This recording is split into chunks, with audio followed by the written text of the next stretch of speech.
Bienvenidos amigos de Escuchan en Televisión y en su programa Piedra con Aletas, lo humano en términos sencillos. Meterio Gómez, quien les habla, Enrique Guillén. Siempre compartiendo la actualidad política, cultural, artística, y en esta oportunidad nos acompaña Edgar Gutiérrez, un analista político, un consultor de campañas políticas, escribe en el blog de Nelson Bocaranda, de Los Runrunes, y que siempre da una visión y un panorama muy acertado de la situación política.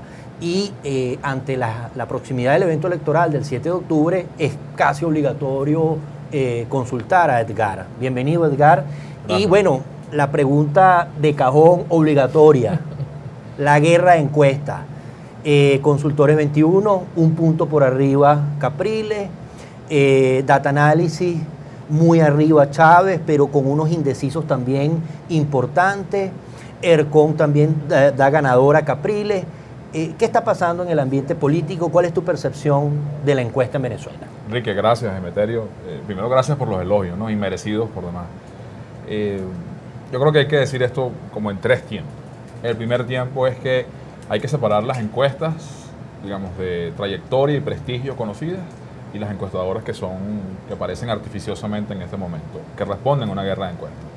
Uno ve muchos nombres sajones, Opinion Research, Analytic Consulting, esas cosas.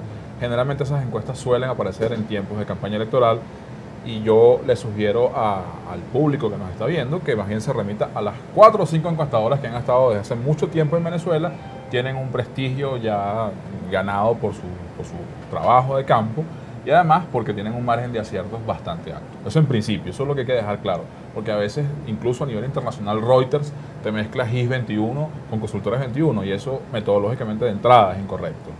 Lo segundo es que hay una clara distorsión en lo que está ocurriendo en las encuestas, porque si tomo esas 4 o 5, que generalmente tienden a estar más o menos de acuerdo, hay grandes disparidades, grandes diferencias, y eso revela en principio que no tienen el mismo margen de indecisos en las encuestas que llevan a cabo, y segundo, las preferencias electorales discrepan mucho unas de otras. Entonces hay que decirle al público, quien está viendo este prestigioso programa, que las encuestas están teniendo problemas metodológicos.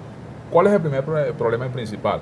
Les está costando mucho cerrar el campo, es decir, hay mucha aprehensión a siquiera contestar las preguntas. Es decir, no es que me preguntan tal o cual cosa y después digo no sé, es que ni siquiera accedo a responder la encuesta. Entonces eso ya genera una primera señal de alerta. La segunda es que efectivamente los márgenes indecisos, en varios de esos casos, generalmente en las que dan a Chávez arriba, el margen de los grises, el no sabe o no contesta, equipara a la diferencia que hay entre uno u otro candidato. Y además hay por lo menos 2 encuestadoras de prestigio como Consultores y Varianza que dicen que esto está cerrado, por el mejor de los casos. Cerrado quiere decir apretado. Estadísticamente empatado. Es un empate, porque los márgenes de error en las encuestas tienen alrededor de 1 o 2 puntos, y eso significa que si un candidato tiene menos de eso, está en el margen de error. Entonces, hay un análisis muy interesante que yo he visto recientemente, que es que, bueno, ciertamente las encuestas pueden tener un no sabe o no contesta, pero las encuestadoras deberían informar al público, a la opinión pública, a través de aproximaciones, cuál es ese perfil actitudinal de esos no respondentes y cómo eventualmente se comportarían. Y más importante aún es si van o no a votar, porque eso es clave. A veces en los análisis de encuestas se habla de los indecisos.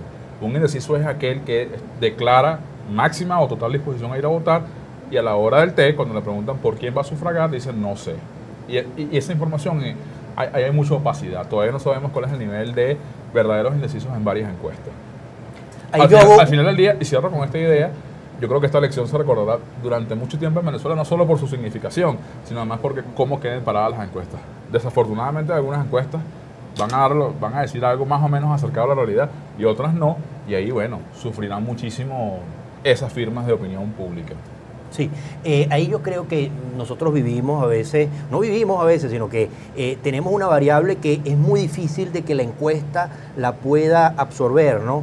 El tema por lo menos de la lista Tascón. El miedo. Ese miedo que de repente en los Estados Unidos, donde cualquier persona puede dar una opinión del presidente, y no tiene una consecuencia, no tiene un efecto, pero muchos profesionales, mucha gente que buscó trabajo, mira, vale, es que tú firmaste, el contrato no se te puede dar, dile a otro socio tuyo que aparezca, sal tú de la compañía, porque apareces en la lista, firmaste, no sé qué cosa. Entonces, claro, nosotros tenemos un ambiente enrarecido para las encuestas, porque ese miedo y esas consecuencias que fueron prácticas, que la gente la sufrió en la piel, porque le decían, no te puedo dar el empleo porque aparece en la lista Tascón, está haciendo esta distorsión. Creo que va a haber un precedente y va a haber una comparación entre esas encuestas que se queden en pie y todo ese material de campo muy distorsionado.